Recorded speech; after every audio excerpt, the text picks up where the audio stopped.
Telangana assembly సమావేశాలు 6వ రోజు కొనసాగుతున్నాయి. ఇవాళ వ్యవసాయం, సహకార, నీటిపారుదల, ఆర్ఎండ్బి, పంచాయతీరాజ్, రెవెన్యూ, రిజిస్ట్రేషన్లు, గృహ నిర్మాణం, పౌర సరఫరాలు, పశు సంవర్ధన, పర్యాటక, క్రీడా శాఖల పద్ధతులపై చర్చిస్తున్నారు.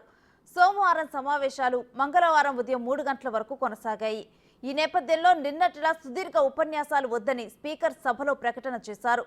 కేవలం సబ్జెక్టుపైనే మాట్లాడాలన్నారు.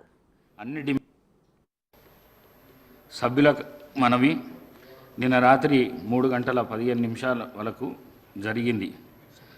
సభ జరిగింది. 19 పద్దులపై చర్చ మరియు సమాధానం పూర్తి చేసుకోవడం జరిగింది.